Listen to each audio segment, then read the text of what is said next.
Hello and welcome to the Decking Awesome Games podcast, where we talk about how to create your own board game, our journey through the board game industry, and chat about board game culture in Ireland. My name is Owen, and I'm joined today by my awesome sister Ciara and my brother-in-law Brian. Today we're talking about manufacturing and component quality. We're going to discuss how we choose from the variety of manufacturers out there, and how to decide what your final components will look like.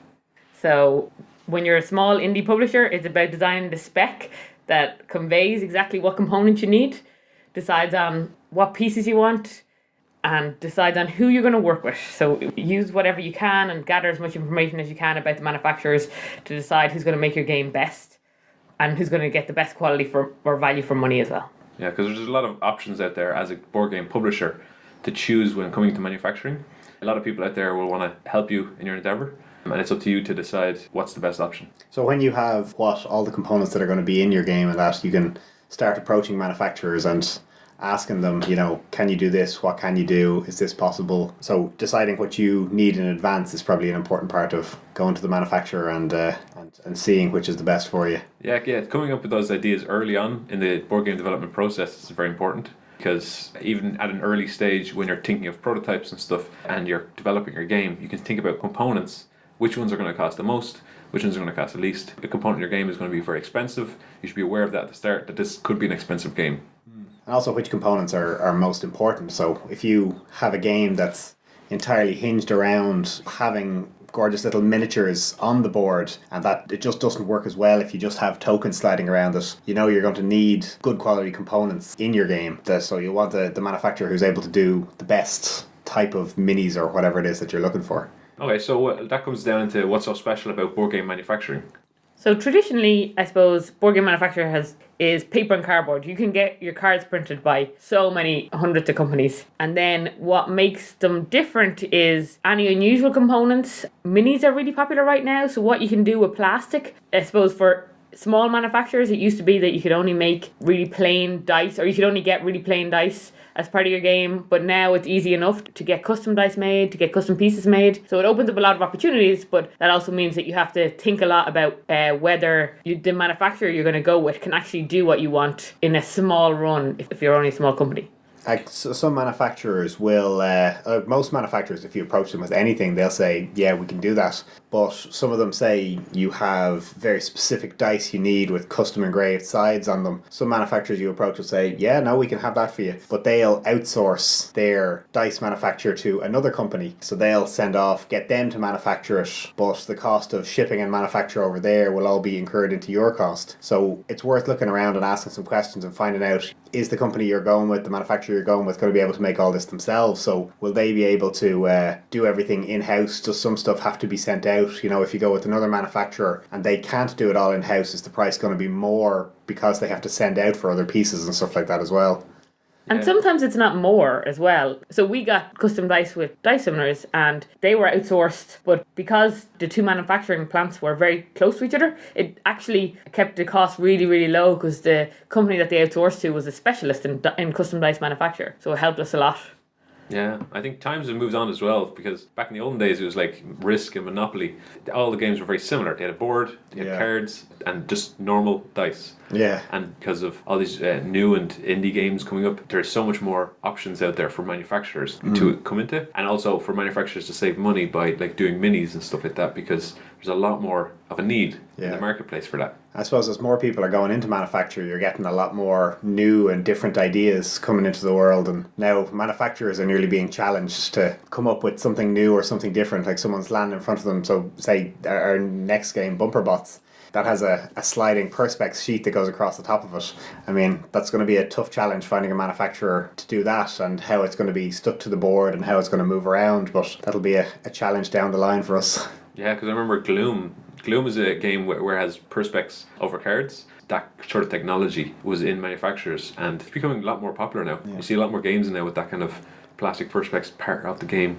So yeah, it's very cool. And minis are now made for short runs with a different type of plastic that the manufacturers of things like Monopoly use. So they use a hard plastic that probably wasn't suitable or was very expensive to get molds and things made for machines like that. Whereas now with all the extra options like 3D printing and stuff, there's a great variety of stuff that you can do. Now 3D printing itself is quite expensive, so probably not suitable for a manufacturer, but at least you have a lot more options available to you to try things out. So if you're looking for a manufacturer and you're kind of comparing them together, what were the main aspects that you should look out for? Things like quality of their components that they're going to make, and reputation is a big one as well. Like, talk to other manufacturers, go to expos and conventions and ask them, who made your game, and see, did those people have a good experience, so that the reputation that a manufacturer has can be worth its weight in gold. A company saying, oh, it was fantastic, the pieces were amazing quality and they were a pleasure to work with, I'm going to go, yeah, that sounds like a great company, I'll definitely talk to them. But if someone goes, oh, they were a nightmare, they weren't replying to emails, and then everything came out wrong and printing was misaligned and stuff like that, you're going to go, oh, well, maybe that was a one-off, or maybe it was a bad day, but it's going to work against them. Yeah.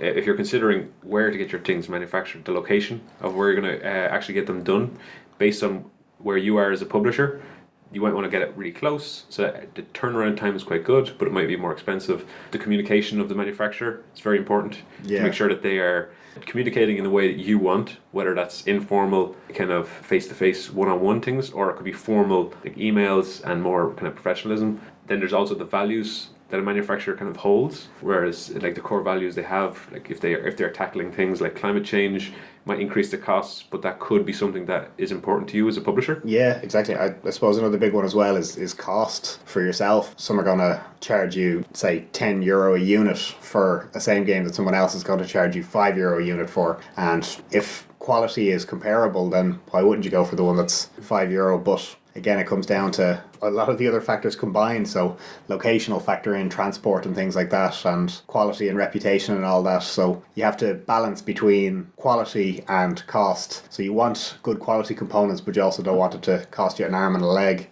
Yeah, so those are pretty big areas. So I think we should kind of deep dive into each one of them. So let's start off anyway with quality. So if you were trying to find out the most information about the quality of a manufacturer, how would you do that? First off, if you can, get a copy of a game that they have already manufactured. So I think that's what we did with every manufacturer that we had looked at. Either borrowed one off friends, or bought a version of a copy, or acquired, I think, one in a raffle one time. That was very good luck for us. But that is one of the biggest ways to tell the quality, because that's something that they've put out in the world, so you've actually got a good idea of how good or bad they are. But sometimes you won't have that option. So if you can go to conventions and meet up with the manufacturers, they most of them have little either components at their stand that you can look at, or they have little boxes that you can take away that have the quality of all of their different components. The boxes of components are really good because they often have like a variety of card thicknesses, so you can see what sort of actual components, if you did go with them, that you want. And then they have like dice and cardboard punch outs, and some manufacturers could do 2-layered cardboard punch outs and other manufacturers couldn't, and that made a big difference in the what options were available to you when you used them. And some of them did that really, really well, and then others did it kind of pearly where the cardboard was kind of thin. Yeah, there is a lot of options when it comes to components, especially like cards. When it comes to like 300 GSM matte cards, that's like it can get quite detailed and quite deep, and it's definitely not something you probably want to consider at the start, because you don't know what your game's going to look like. But when it comes down to it, those fine-grained details, a lot of manufacturers will let you pick whatever you want. Yeah. But knowing the differences between all those different types of cards is very important. And that's where as Kira was saying, the manufacturing kits come in brilliantly, because usually they'll give you a little, what looks like a little deck of cards, but it'll have different thicknesses of cards and the different qualities, and whether it's gloss or matte or that kind of linen through. Personally, that's my favourite. I love it. But I know I'm often outvoted on that. And I think that I saw a survey on, I think it was Twitter, that had a lot of people do like linen. I think just me and Owen are just like so anti-linen. It's a personal taste, but also like you got to think of your supporters, and so it's a tough choice. But like at least with those boxes, you have those choices in front of you, and you got physical objects you can touch, and you can see your manufacturers, and it gives you confidence that they know what they're doing, manufacturing all of these different types. And cards have cores in them, which is something we didn't even know before we got manufacturer boxes. So you learn a lot about the manufacturer. The center of the card can be made out of like blue or ivory or black, depending on what make they are. And that can make a difference to how the images come out on top of them. That's something we would have never considered until we had those little manufacturing boxes that had displayed those fine detail. Yeah, and even getting the manufacturer's kind of components that might be in your game and kind of comparing it. We had custom dice and dice summoners. Pretty hard to find custom dice in a lot of games out there, but it was still a very good choice finding the card stock, finding the quality of the like manual and stuff like that. So it can help you even if it doesn't get you all the way. And when we went to, I think, the UK Games Expo, when we were deciding to manufacture dice summoners, going to the manufacturer's stands, we were able to see all the different types of ways to make dice. Like you can silk print on them, you can engrave them, some of them are better quality, some are molded instead, and all of those result in different styles of dice. So there's actually, for custom dice, there's a wide variety of manufacturing types that can really make a difference. And if you talk to the manufacturers, they can advise you on which is probably best for your game. Because if you have a game where you're rolling a lot of dice, or the dice are clattering or banging off things, you probably want hard wearing or engraved dice. Whereas if you have dice that you're just using to show a logo that you're not going to be rolling, you might be just rotating to put a certain picture. Maybe silk printing is the way to go because it looks really nice and you can get a really detailed picture on it. But if you start rolling them a lot, the picture might start wearing off. Depending on the game, it's good to chat with the manufacturer, explain and see what they recommend and make your own decision from that. Yeah, because I think one of the issues we had with dice summoners was you don't shuffle the deck in dice summoners. You kind of lay the cards out in front of you. What we were looking for and the type of cards that we wanted was a little bit different than what a lot of other card games would want. And so we made kind of choices about it. And I can rule out a lot of manufacturers. So when you have the list, there's a lot of manufacturers who make board games. It's kind of handy if you have your set of components and you can just go around on your first sweep if you want to lower down the list to something more reasonable and just go, do these make good quality versions of the components that I want? And then when you get rid of all the ones who can't, at least you have a much shorter list of people you're going to go further into analysing. Yeah. Okay, so that's the quality then of a manufacturer. So how do you investigate a manufacturer's reputation? So we found, talking to other manufacturers and developers was a great way because they'll be able to tell you, oh, I had a great experience with them. I really loved working with them. They were fantastic. And you're going, okay, yeah, they were on the fringe, but if they're nice to work with and they're friendly and they're cooperative and they're quick to get back to you with questions and answers and things like that, that it's worth its weight in gold to be able to talk to them and know that someone else has gotten a good quality product from them. You can talk to those publishers at maker meetups. They give you a lot of information on the manufacturers that they've dealt with. I suppose most big cities maybe have a maker meetup that you could go to check out what the other people have done. And the forums online are really good. Like BGG has a really good backing of people on forums talking about stuff, like what their experience was with other manufacturers. It's no harm in just Googling those places and trying to see if other people have had experiences with them. I would take the stuff on forums with a pinch of salt because one person could have a bad experience because of a really specific scenario, whereas everyone else could have had a good experience. And every now and then, some things just don't work out. But if you're getting consistent problems with it, that's the time to worry about it. Also, you have things like conventions as well. You'll be able to talk face to face with the manufacturers, and that'll be able to give you a good idea as to how they kind of operate and how they're kind of treated in the board game industry. Yeah. Conventions are a good place to meet other board game designers, and it'll allow you to talk to them directly. And so, a lot of people who've made their own games, they're totally willing to actually come out with their own opinion as to their manufacturer. Usually either they're very confident that they're going to use them again in the future, or you can talk to them about why they switched manufacturer and why they're now using someone else. That can also be a very clear indication. But to say that one person might have a problem with the manufacturer, that doesn't mean to say you're going to have the same problem with communicating with those manufacturers. Yeah. Conventions are great. Most conventions will have lists up in advance of the people who will be there demoing, so whether they're the manufacturers or developers. If you're particularly proactive, you can make a list and decide which ones you want to meet, get in contact with them, arrange meetup times, or just rock up to the door and wander around, see if they're free and have a chat with them. And a lot of them are really nice, and actually, if you do want to meet up, we'll come round to your stand if you have a stand at the convention. Like if you're in the middle of your Kickstarter and you just want to come up with your last ideas on who to go with, they'll happily meet you for 20 minutes or half an hour, and they'll come around to your stand if you think you're not going to get away from it. Like, they want your business, so they're accommodating anyway to a lot of things. Yeah, we found most of the manufacturers you work with are quite nice and personal people, but yet they are like salespeople, so you will have to kind of take it with a pinch of salt. Okay, so next topic then is why is location important? So I think you can get away with manufacturing anywhere. Location only comes into it if it has an impact on your plan. Manufacturing in China and Thailand is cheaper. You get a lot more bang for your buck in the components that you can get, but you don't get to see what they're doing on your behalf. So it can be really hard to understand what's going on if something goes wrong. Like, if you want to, it's not easy to get a manufacturer to give you like a video of a problem they're having with a cube that doesn't want to manufacture. And being that removed from it can mean it's difficult. However, in Europe, there's a lot of work that's gone into automating manufacture, but that really only works for big companies. So it can be quite expensive for small companies to make complicated games in Europe. In Europe, if you're VAT registered, you won't have to pay VAT, but in China, you'll have to pay VAT when you import. And I know in Ireland there's no import duty, but there could be in other countries. Yeah. But you still have to pay VAT when it comes in. So always remember, when you're looking at your cost of manufacture in China, in Ireland you're losing like 23%, or it's 20% extra to the cost of the whole thing. So it can be easier and harder. And then time. It takes a long time for things to ship from halfway around the world, because they have to come by boat, because it's the only cost-effective way of shipping from China. And in Europe, you can get things shipped like...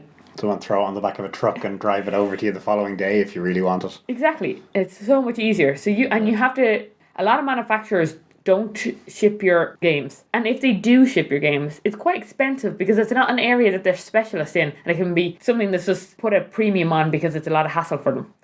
We were lucky enough that there was, in our neighbourhood that we were in, an office for a freight manufacturer, and they were really, really good, very organised. Emerald Freight had it over to us and sorted out customs and everything like that really, really handily. It can be quite hard and daunting to try and figure out how to get the goods from where they're manufactured to you without having any intervention. So you do get it a bit cheaper if you go for China and Thailand, but you have to add on cost of shipping and import and time that it's going to take to get over to you, and delays and stuff like that. The advantage of manufacturing close to home is that you can mitigate a lot of them.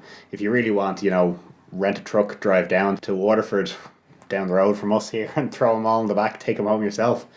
Yeah, there's risks on both sides, but they're kind of different risks. So yeah, like going to a manufacturer when they have a problem and being able to just make a decision right then and there in person is always very handy. But from our point of view, our timelines were quite well established.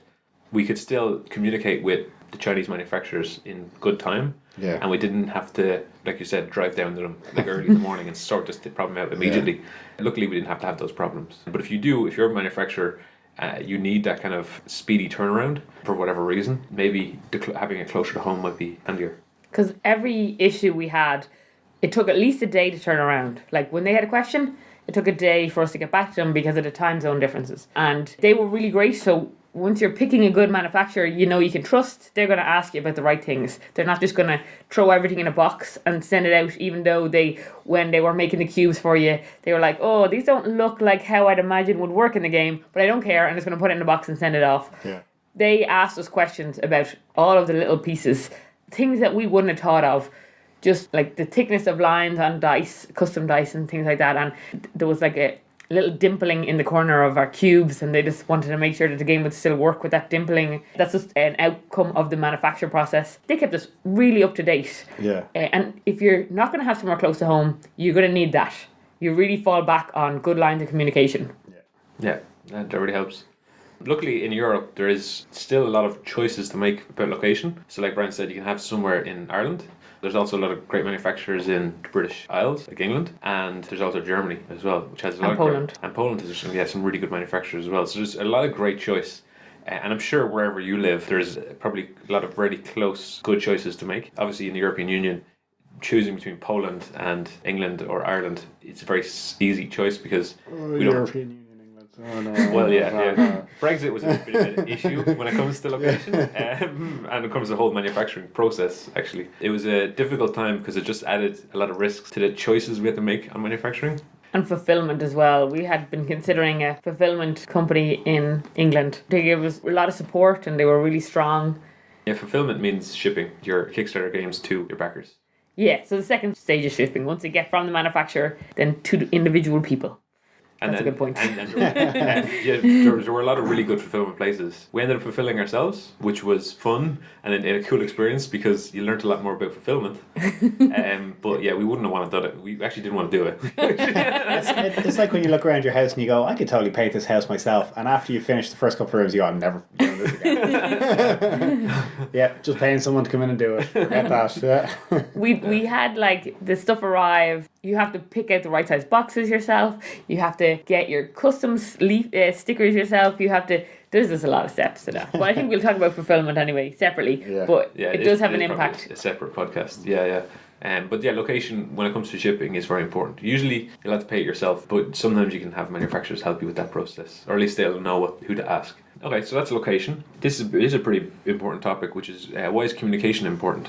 So yeah, as we were kind of saying, that especially if you have far away manufacturers, being able to get answers back quickly and have your attention drawn to any potential issues or anything like that at an early stage is fantastic because you can get on top of it rather than, as Kira was saying, they just go, it'll probably be okay, throw it in a box and ship it over to you. And then when you open up the box, you've now got 5,000 games in your living room and you're opening up the box going, oh, that's completely wrong. I hope it's not the same in all of them. Yeah. So at least if you know in advance, you can work to improve it or mitigate it or go, oh, look, that won't work. We need to do something different here. If you have a good relationship with your manufacturer, they'll feel comfortable to talk to you about any small issues as well as any big issues. If you don't have that good communication, they can tend to just like not talk about small issues and just hope that it'll just go away. Yeah. And I think the rate of communication and quality of communication is kind of a balancing act. So as Brian was saying, it's really important that you get information from them quickly. But you also don't want to be overwhelmed with information. Like some of the manufacturers we dealt with were sending messages to us constantly on various different forms of like social media to try and get answers about what we were trying to do, and that suits some people. So some people are always on their social media profile. But for us, we wanted more of the information up front, kind of more formal style. So instead of getting 20 messages, one about the colour of a dice and one about the size of a dice and then another one about the quality of cards, we preferred getting a whole email of all of the things that they were looking for in one go. Yeah. And then being able to go back to them on that and not being so overwhelmed, having a chance, because social media is kind of an on-demand communication style. And you don't necessarily know exactly what sort of card that I wanted. I needed to go research when they asked the question.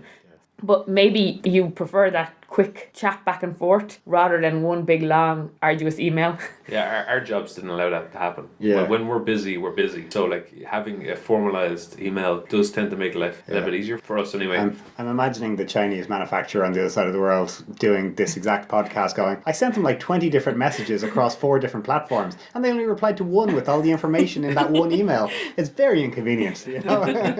Yeah, this is definitely a personal taste kind of thing when it comes to it, and it's definitely something you'll figure out about yourself when you're making your own game and figuring out what you want from your communication, because different people will appreciate different things from their manufacturing people. And we went with Longpack and they were very, very professional when we were dealing with them. Brilliant, yeah. And they really helped us to decide on a lot of things with their style of communication, where they gave us tips as well as asking a question. So they'd be like, oh, you need an answer on such and such a size. We recommend this because it's worked for most other games. Yeah, they're friendly and professional. Yeah. Which made it just the whole thing easy to work with. I like that free throwback to Reputation. Very true. Well, like that's the thing is, after you make your first board game, things like reputation and communication will come up again when you're coming up with your next game. You'll have done all this research, you'll have done all this work, so that when you're doing your next board game or you're manufacturing a cheese grater, you'll know who to contact, who to talk to. This communication is definitely a two-way style. So when you're trying to find out the trust and communication from your manufacturer, they're also doing the same thing to you as well. So they're going to figure out if you are someone who's going to, answer timely to emails, and also be more. If are you going to be decisive about your choices that you're going to make, and you have like a clear vision. All those things allow for a more successful project. If you have those things, if you're kind of wishy-washy about what kind of cards you want, you're not really sure if your dice are going to be custom engraved or just normal dice. That's not going to help the manufacturer, and they're going to be hesitant to finalize anything. Whereas if you're on day one going, we need custom engraved dice, we're not really sure, say, what kind of cards we want, but we know it's going to be 300 GSM. Yeah. Then at least they go, all right, well, there's some things that are still being worked on, but like 90% of it is concrete. They're going to be like, perfect, we can work with these people. They'll figure out the rest later on. I will say as well, if you end up with a manufacturer who is contacting you a lot, try not to get upset with them. Bear in mind that the longer this project is going on for them, the more it's costing them and probably costing you as well. So they want to just get the ball rolling and keep the ball rolling and make sure everything works right and you're happy with everything. So it's not just them hassling you to hurry up. It's also them trying to make sure everything's right and everything's working properly. Because if they're holding up, if they have a plan to go, all right, look, we're manufacturing these 3 games. Next week we'll be manufacturing your game, and you haven't replied to them to give them an approval on the final product, they can end up delaying or incurring extra charges, which understandably they'll pass on to you if you've delayed them. Especially if they're scheduled in when your game is going to be manufactured. Yeah. They are usually very busy. A lot of them are at 100% capacity, which means you need to hit your slot and be out of manufacture by your end date. Part of it is their own reputation. They don't want to have somebody going, this manufacturer didn't give me the game I wanted. So they don't want indecisive people, because you being completely indecisive means you're not sure of what the game that you want is. So maybe some people don't have really high quality cards. We didn't need to put extra laminate or anything on the cards because they wouldn't be shuffled, so they wouldn't incur wear and tear. But the manufacturer isn't going to know if your game involves shuffling or not. They're only going to know that you have requested this type of card and this is what it will look like. Yeah. As a board game publisher, you're choosing your manufacturer, and it's a bit of a risk to you. It's the same on the manufacturer side. Picking a customer is kind of a risk for them too. And so if it's your first board game, don't be put off by it. It's like these people will kind of help you a lot along the way, especially knowing if it's your first board game, because they want to make sure that you understand everything that manufacturer is capable of doing. So when you come into your second board game, like we have a very clear idea. And if we're talking to another manufacturer, hopefully Longpack again, that we will have a very clear idea of what we want and how Longpack will make it. So the whole process will be much quicker. It'll be pretty much just us sending them a PDF and them going, that's exactly like the problems we have and the issues that you might face. And you've clearly lined out all the different options that you're willing to take. And then they kind of do it straight away.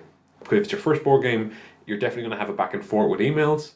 You're definitely going to have a long communication time, but once you're both okay with that, it'll work out.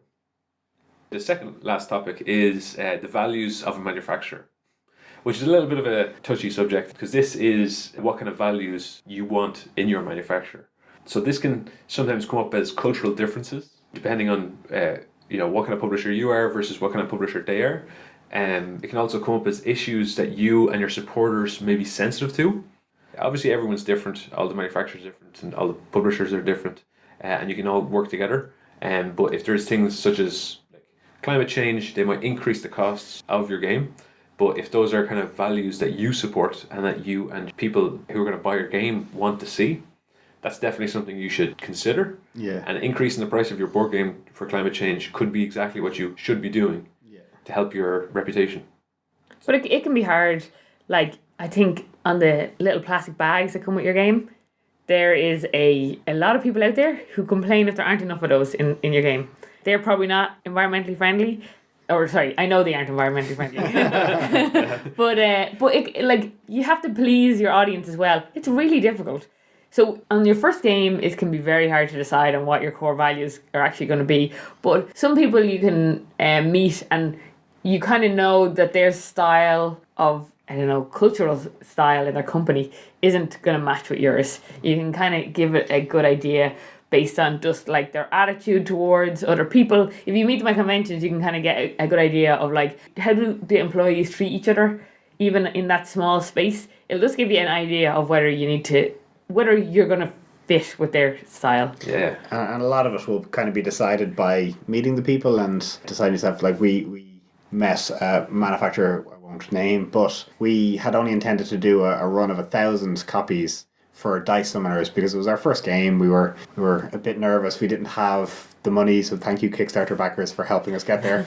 But when we were sitting down talking with the manufacturer, he's like, no, look, make 5,000 games. And we're like, no, we just want one. He's like, look, I think you're doing this all wrong. You should be making 3,000 games, 5,000 games, make lots. And now, I mean, it means more money for them. And I understand he's just trying to do sales, but he wasn't really listening to us. He was just going, this is what you're doing. I'm dictating it. It's not your game. It's our game that we're making. We'll give it to you. It's your problem after that. So it's great if you want to make, 5,000 copies of your game and you have a manufacturer who's keen to help you do it. But you have to be careful as well that they're not going to push you into something that leaves you with 2,000 games stuck in your sitting room that you can't shift and now you can't see your TV because of them. Yeah. That's definitely true, and especially because we're Irish, which does come up a lot because Irish people tend not to be so appreciative of authority. So we tend to be kind of, if we see authority, we don't like it.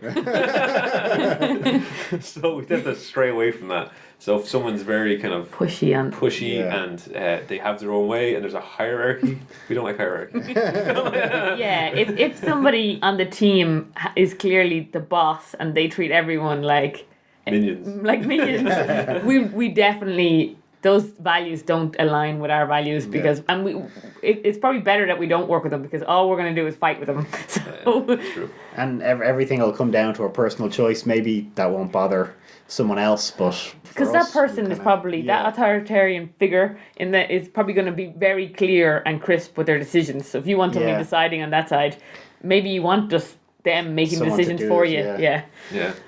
Well, we have you, Kira. You're very... Thanks. Oh, God. Okay, so the last topic then that we'll talk about is the cost and how to get a good understanding of what the cost of your final game is going to look like. Yeah, so before you start your Kickstarter campaign, you're going to need to know vaguely the cost of your game. And that's the point where try and get your quotes then as close as you possibly can. This can be kind of an iterative process. I know some manufacturers get annoyed if you go to them for 2 different quotes and then they come back and they're like, oh, why didn't you choose us? You made us get you 2 different quotes. I would just say, ignore that. I know that it takes their time, but you need to be really sure of the quality of the stuff that you're going to put out. So figure out as close as you can what components you want and then get a cost estimate based on that. Then the other things to worry about is your cost is going to go up and down a little bit when you go to manufacture. So give yourself a little bit of leeway. Things like our dice, we had the option of making a slightly better quality dice that had like a marbled effect. We had a little bit of wiggle room because we had combined some components on our cardboard cutout, and that gave us the option of doing that. But there is a variance because of lots of little factors that come into it. And then keep in mind there's all the extras like shipping, taxes. Yeah, because when you talk about the cost of the components, one thing I didn't notice is that it's cheaper to get the board game manufacturers to manufacture a box that they've already done before. Yeah. And also, they have the box done before, they'll probably have the cardboard cutouts done before. And if you can spend some time then to try and fit your components onto those cards, and that will give you a cheaper product, but it won't reduce the quality anyway. Exactly, Yeah, it's all about reducing cost, but maintaining either high quality or getting even higher quality. So like when we were offered the marbling on the dice, that was a pretty cheap ad, and it vastly increased the quality of the dice. Yeah. And the look and feel of the dice, and they're like high quality dice, so that was a no-brainer for us. We thought, a little bit of higher cost for much better dice. It made sense. And I think the defense tokens are like 2mm smaller. They're just little circles. All they have is a number on them, so like either 1 or 3, so it's very easy to see. And by reducing them by 2mm, we got them all on one piece of cardboard, which saved us. That's where we got the wiggle room for the dice, is that saved us a little bit of money and really helped with keeping good quality, because we still had the thickness of the cardboard was still the same, but now we just had one piece of cardboard in it. And some manufacturers will have pre-cut die shapes like for circles or squares or common shapes like that. So if you have your heart set on having a 20 mil wide square tile and they go, oh, well, we have a 17 mil one there already, and you go, oh yeah, great, use that. You'll save money because now you don't have to get a die made to punch out the tokens. Whereas if you go, no, has to be 20 mil, and they go, all right, well, we can do that, but we have to create the die, and now you're adding the cost of that creation to your process as well. I'm not saying compromise and change everything about your game, but where there's wiggle room like that, where you can adjust something by a small amount, could end up saving you. And another one was cards. So a lot of manufacturers just have like enormous card machines. One of the manufacturers cut 300 cards at a go. So if your deck changed from 60 cards to 70 cards, that wasn't a problem, which meant that we could add in Kickstarter goals, and all you're paying for is a little bit of extra card. Stretch goals. Stretch goals, yeah. Like things like that where I know you're kind of being really cost conscious, but you have to make some money on the game, even just recover your costs on the game. Yeah. So thinking about things like that, make sure your stretch goals are something that'll financially fit in the manufacture process. We only added 9 extra cards, and it was like a few cents because it's just cards. The die cut was already allowed us to expand for a few extra cards. Yeah. So when it comes to Kickstarter stretch goals, it's always good to temper it so that you can add in something that is reasonable.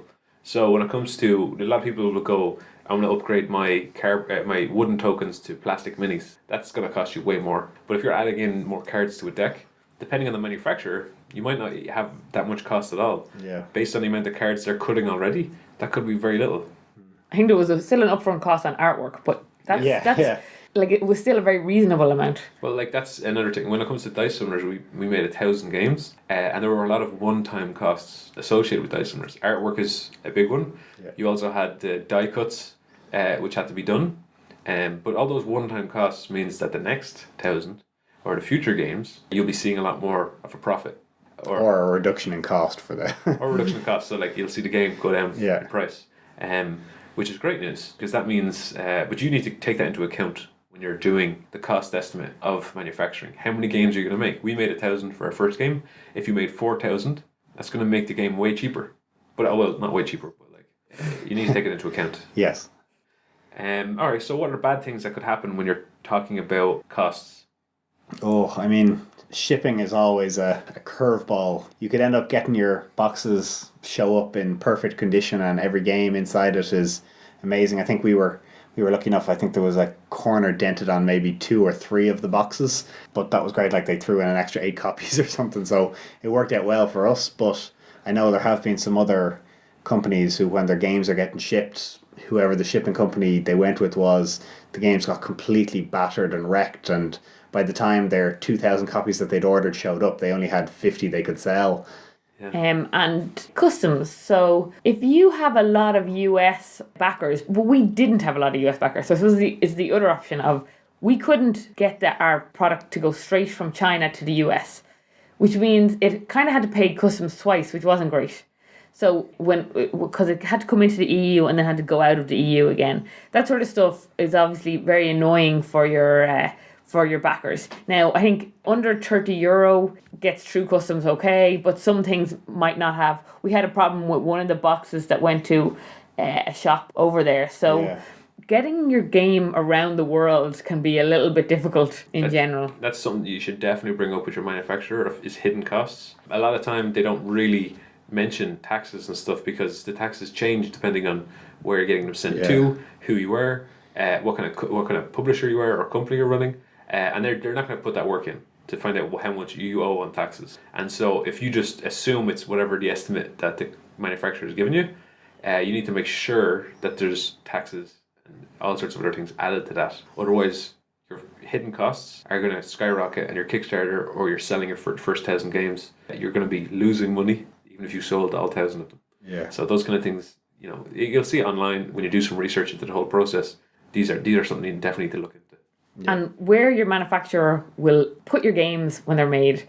So you need to look out for in the contract that you sign with your manufacturer. Some of them will just have them in the factory, and then you have to deal with getting them from the factory to the boat in China, which is very far away. Yeah. So I think it's FAO or FOA is to be delivered to a port, which is much better. Or you could have negotiated with them in order to get them delivered to a port in your own country. Now, so then you'd be paying the shipping and they'd be organising it. But be really careful on what exactly you're agreeing to.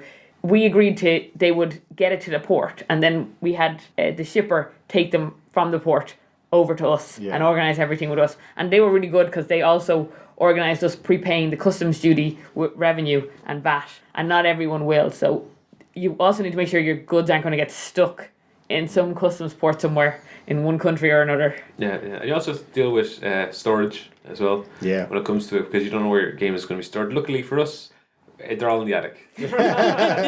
Not a big deal, but that is something. Not a big deal unless you were the one who had to haul them up to the attic. It's not my attic. I didn't say my attic. Yeah.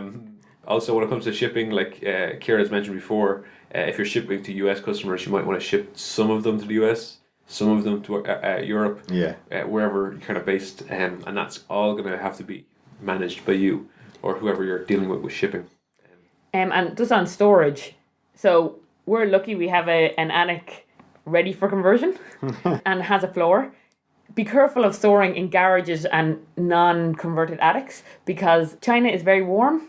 And Ireland is very cold or wet mostly, and you can get mold and humidity if your games aren't all sealed. So let's say in shipping some of the plastic got damaged. Now the plastic damage wouldn't matter for anything other than that damp could get into them. So just think about where you're going to store them before you get them. Like, I suppose another thing to look out for as well, and it will probably come down in your reputation checks that you've done beforehand. Some manufacturers, when they're manufacturing, especially like, say you're doing a run of 10,000 games, you've had a phenomenal Kickstarter campaign and everyone loves your game. Congratulations. But you might end up with some components missing out of different boxes. So say one game is short 2 black components, another one is short 2 blue components, and one doesn't have any cards in it, one is missing the manual and stuff like that. And if you have a great manufacturer and everything shows up, brilliant. But some manufacturers, they don't take as much care to make sure everything is in the box before it's all sealed and shipped out. So when you're selling the game, that reflects badly on you, and you now have to get spare pieces and send them on. And some of them quoted us a 1% loss rate, which seems very high. We were lucky, so we haven't had any components missing so far. And just too damaged from shipping. So it's been really good quality, but I do know that there can be a lot. We remember speaking to one manufacturer near the start, and they were saying, there's a 1% loss on games, so 1% of the games we make will have something faulty or will be missing a component or something like that. And we were thinking, oh God, that 1%, that's very reasonable. Don't have to worry too much about that. And we were talking to another manufacturer. We asked them what kind of percentage loss we could expect, and they went 0. I mean, why would we give you any faulty games? Like, we checked it before we send them out. If it's faulty, we'll either fix it or we'll replace it. And we're going, that makes a lot of sense. So, and again, some companies, just depending on the scale and volume they're doing, might only be able to say there might be 1 or 2% that are faulty. Others might say, no, we'll guarantee everything, but you're probably paying a bit extra for that guarantee of perfect every time. The quality checks are very important. You can also visit the manufacturing plants. If they're close to you, these kind of Irish plants or German plants or whatever, you can visit them and they'll show you around, and then you can get a better idea as to what kind of quality checks they do and what kind of manufacturing process they are, and that'll help a lot. But like having those checks and stuff might increase the cost of the game. You're going to save that money a hand over fist based on good customer quality reactions. And reputation. I recommend contacting the manufacturers about those tours. Don't just show up at the door and knocking and going, can I look around? That's very true. Yeah. Very true. So thank you very much, Brian and Kira, and thank you very much, Longpack, for being our manufacturer of dice summoners. Came out great. I'm sure we'll might have another podcast on manufacturing, and we'll definitely have another one on fulfillment. If you want to share your memories of your manufacturing experience, if you have any questions or just want to chat, feel free to comment down below. We've been Decking Awesome Games. Thanks for listening. See ya. Bye. Bye.